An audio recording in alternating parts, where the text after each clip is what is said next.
Good morning. Welcome back.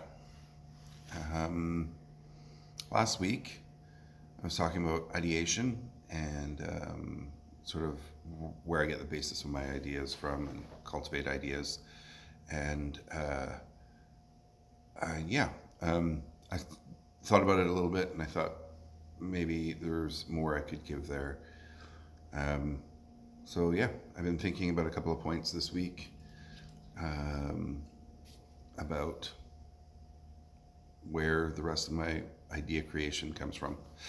I will say, I'm going to start this with a bit of a preface because it really informs everything about me, honestly. I, about 6 years ago or 7 years ago, 7 years ago, found out I had ADHD. And that's it is what it is. I'm like the poster child of ADHD. The more I found out, every single thing I read up on it because I had to read up on it. I had to find out. It's like every known symptom I exhibit. It's a very big part of my personality. So then there's also that whole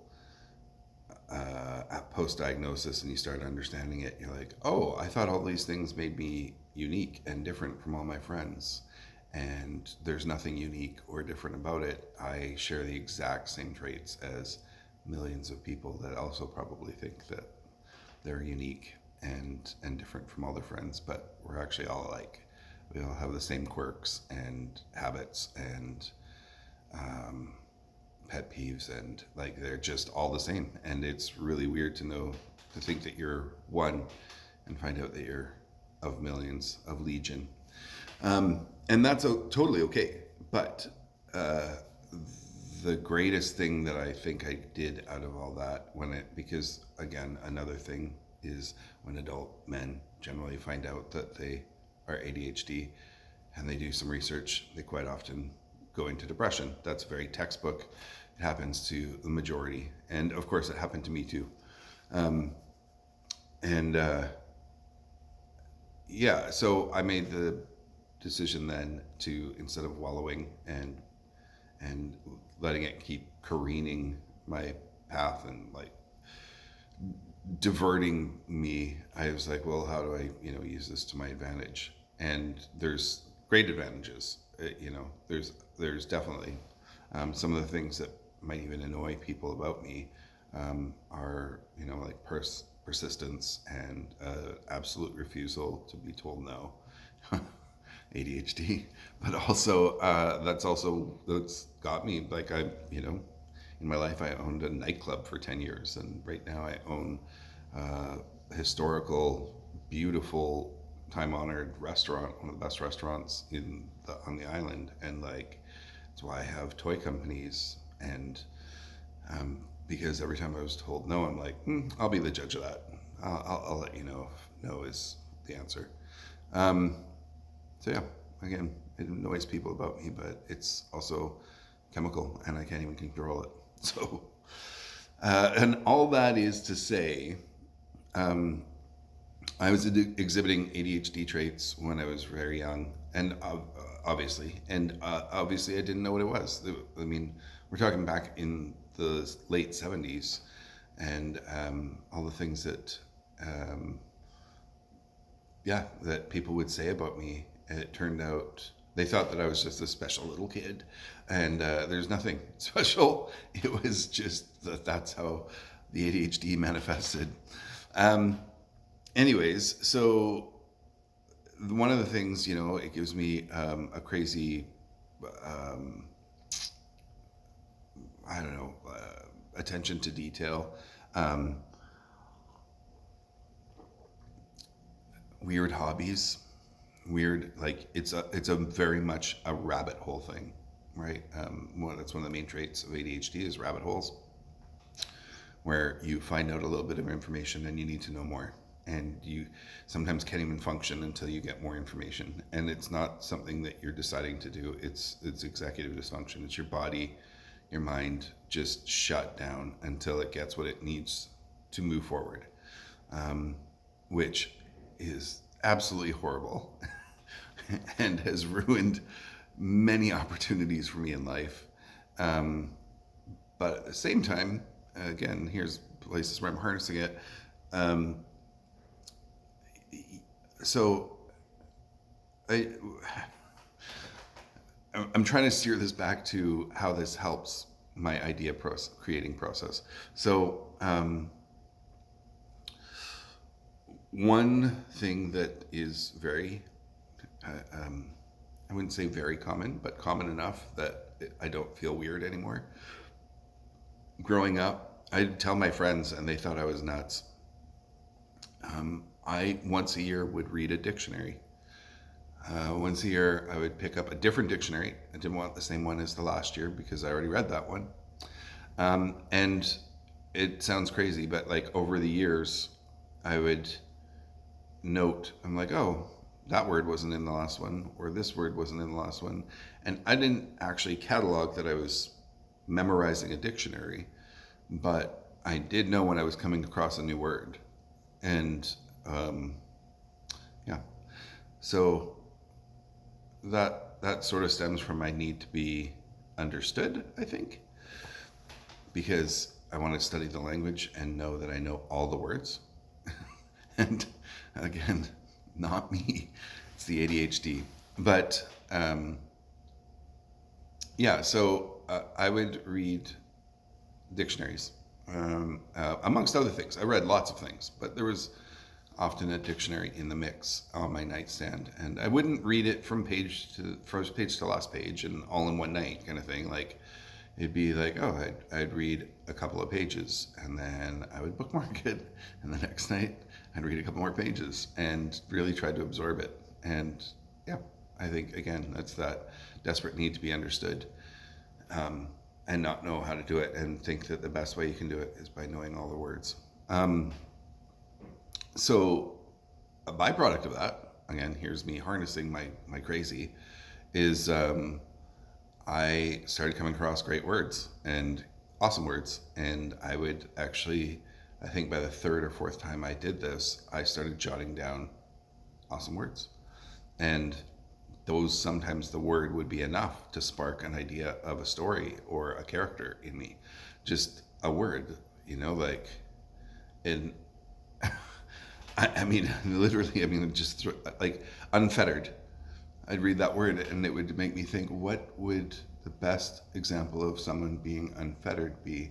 And that would literally just start my mind wandering, and I would take notes. And not to even say that that word had any relevance or meaning or anything. I just plucked that from the air. There's no history there.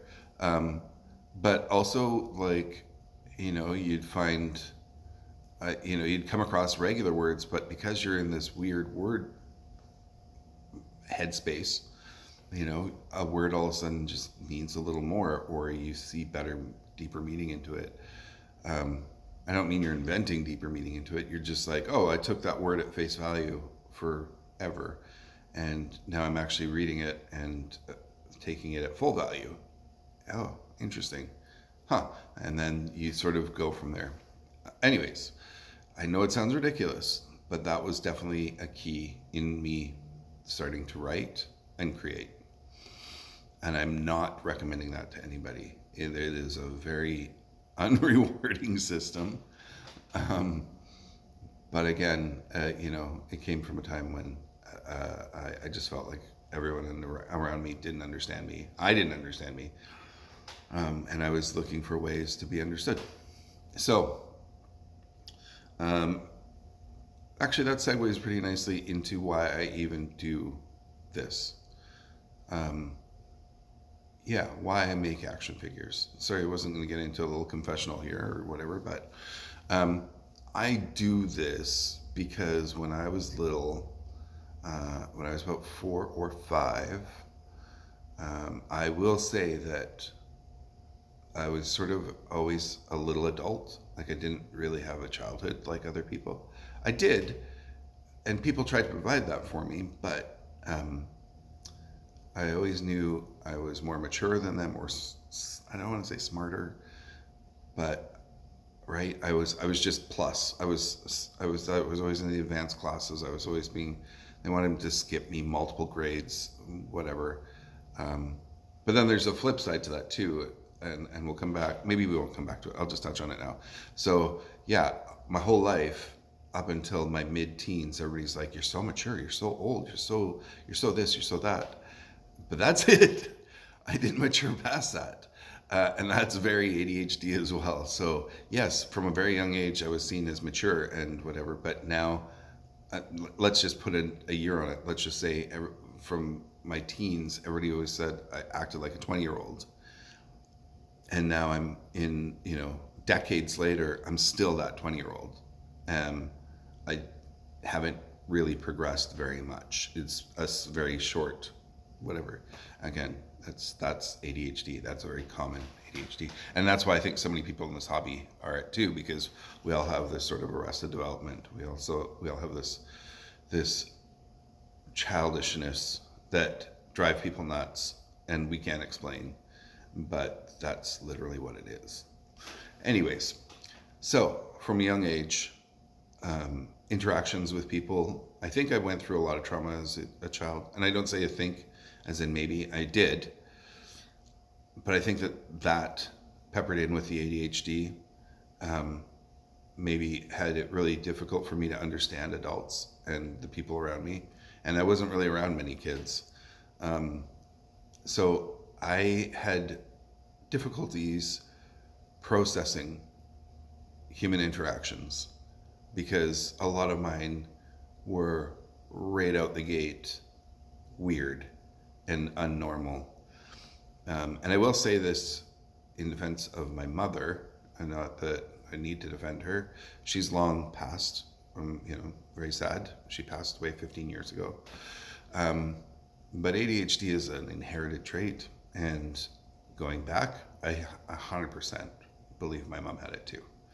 And which is sad because she never got that acknowledged, and probably went through her whole life second guessing herself and not understanding herself, and that's sad. Anyways, so toys. I promise you this tangent will get back to creation and ideation. I do, but I needed ways to process what was going on around me, and it manifested in action figures. So late 70s, I'm 4 years old, 5 years old, 4, and I'm getting Star Wars figures, and those are cool.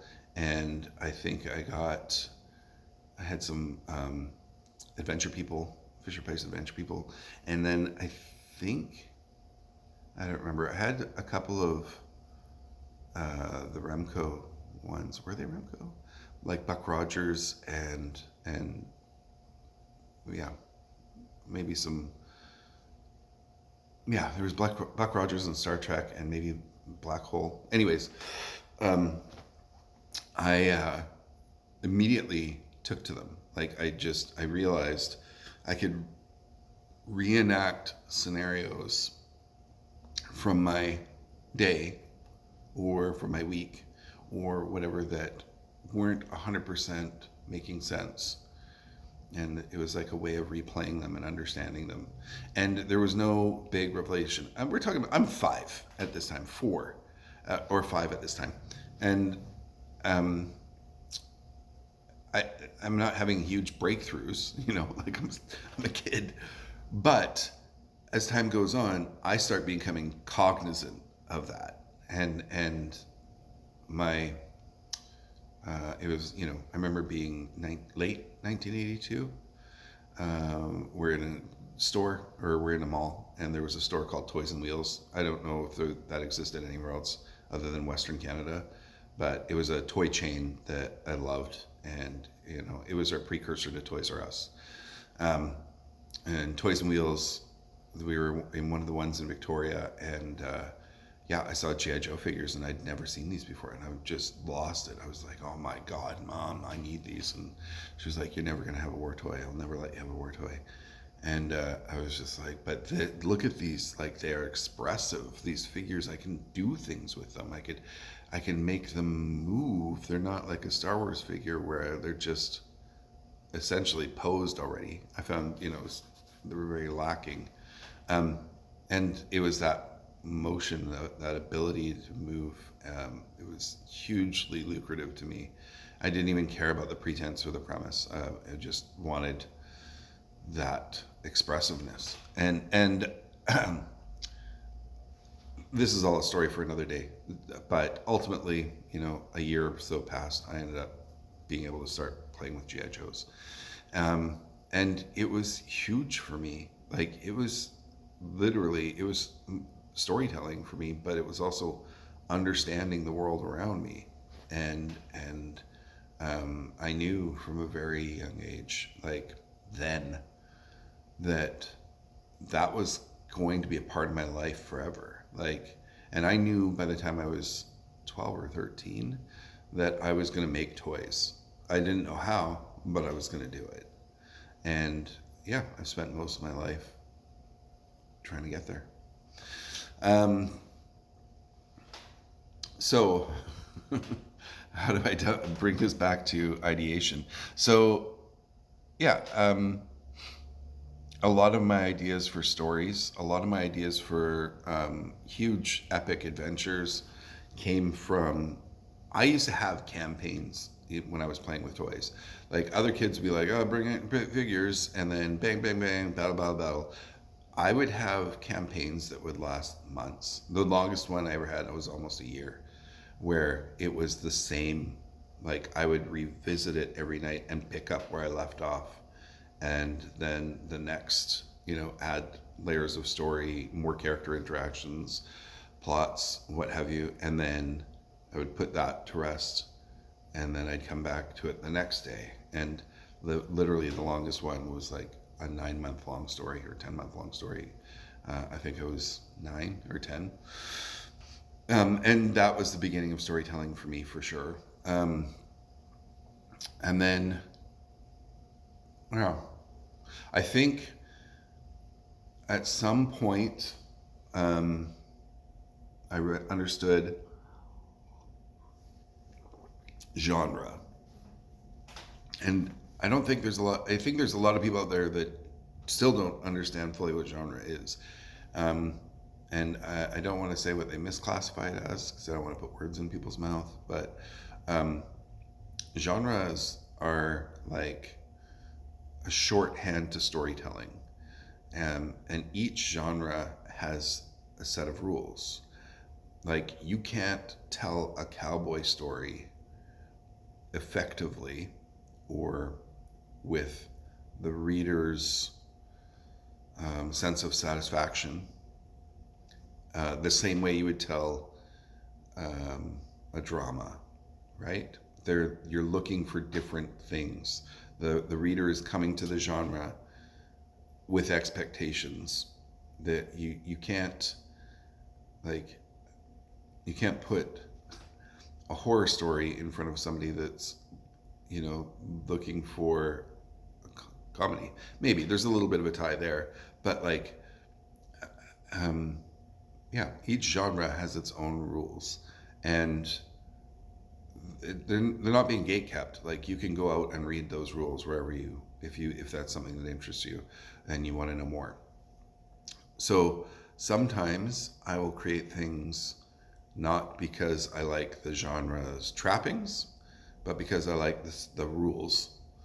It's like, oh, how do I tell a story within the confines of those rules? I like those boundaries. I want to see what I can do inside them. But then other times I am working a story and I'm trying to figure out why it's not working.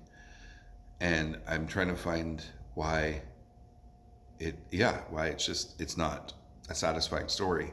And I'll revisit the rules of that genre and realize that I'm missing the mark, and all I need to do is adjust a few things, and then it becomes that thing. It satisfies people in those rules of expectations. So, and I'm not even saying, oh, I'm not a writer. I'm not telling you how to write. I'm just saying that the rules of a genre are there, and to best meet your audience, you're going to follow them. And if you don't want to, don't follow them. But you're not going to, meet most of the people you're intending to meet. So the rules are there. Break them if you will, but understand that they're there. And yeah.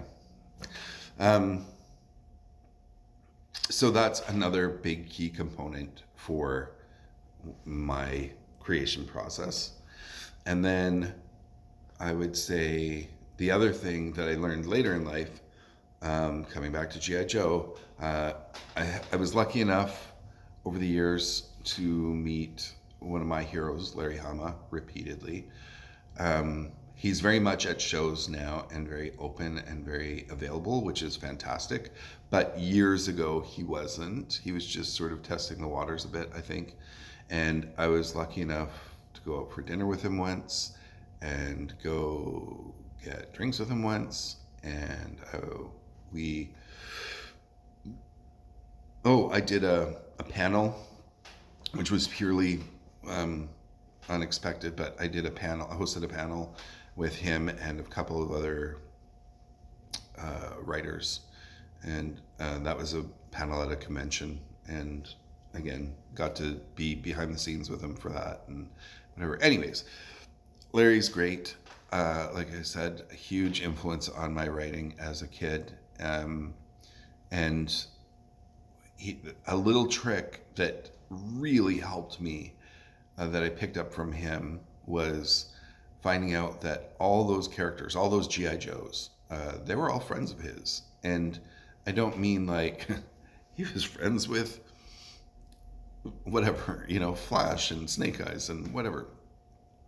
I mean, Anthony Gambello, which is Flash. Sorry, that's my ADHD. I never forget details. Or Ralph Pulaski, or which is Steeler, or all those guys. They were either a person he knew or a homogeny of people he knew, a mashing up of people he knew. And he did that because he said that it was a way to keep the characters straight. It's how do you give everybody you're trying to introduce 15 new people every couple of months, and how do you make them real people fast? How do you, as you're writing, you need to have a shorthand. How's this person going to respond? How's this character going to respond? Why is this character, taking umbrage with what that one just said? And instead of manufacturing all of that from whole cloth, which you can do, you can invent all of that. A shorthand was for him to imprint people he knew well, as a starting point of those characters, and then let the fantasy go from there. Like cut traits as need be, or add traits as need be, or make adjustments where need be. But the core of that character is there for that shorthand, so you can quickly continue to write that character without having major stumbling blocks, because you know how your friend would have responded to that, or how your friend would react to that, or you're getting genuine human interaction or genuine human emotion in there. And I mean, if you're writing, it's really what you're trying to do is get to the core of what it means to be human and the human interaction, right? Everything sort of stems back to that, whether it's love in a romance or whether it's duty in a war story or whatever. We're all talking about the human condition, and that's what we continue trying to plumb and mine. I think that was the majority of what I wanted to get to. I know that there were some tangents in there, but I also wanted those tangents in there. But yeah, and so my advice, and my path is my path. It is like no one else had my same path, and I don't expect anybody to try to recreate it. But between this and the last episode, I would say that all of my creation comes from understanding genre, the need to play out all the emotions that are around me, or interactions that are around me that I don't understand. You know, the Larry Hama approach of start with the things you know, start with the people you know, your family, your friends, and base your characters off that, or build character out of that. The Beastie Boys, you know, take a list of hundreds of things that you like and enjoy and find ways to weave those in. And then I'm forgetting my own episodes. Yeah, I guess that was about it. And again, if you're gonna get good at this, practice, practice, practice. And practicing means write something and then throw it out, and write something and give it away, and write things so that you don't feel that everything is precious and darling, and it has to be saved and secure for you. You have to write for everyone. Your ultimate goal is to write for everyone, is it not? You want an audience as big as you can make it. So you need to get in the habit of giving away your ideas. And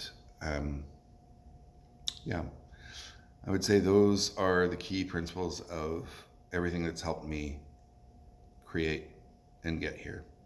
So if I'm not touching on the things you want to know more of, please ask. Honestly, like, I would love to be more interactive here, and this channel will get more and more towards the toys and the figures, and less about my feelings and thoughts. It's going to be more about, you know, the products and what's behind them, and less about me. But I probably will spin off another channel that is more about me, or some other once in a while thing that is more about me. So yeah, but yeah, ask questions, please. I love it when you do, and I love it when people make suggestions or ideas of where they want to see this channel going. What do they want out of this channel? And yeah, like, what do you want out of it? I'm happy to provide. And there's the next few episodes are all slated. We're gonna have Matt Smeltzer, my creative partner in all of this, his twin brother Chad Smeltzer, also one of my best friends, who has been absolutely instrumental in getting Hidden Force in your hands, and Alman Ellis, who is my partner in Impact, the next toy line that's coming out. So those are gonna be the next 3 episodes. Those are all gonna record really soon, and I hope you tune in for them, because those guys are great, and we're gonna really get into how this all came to be, and what's coming up, and what to look forward to, and yeah, some good stuff. Okay, talk to you then. Thanks.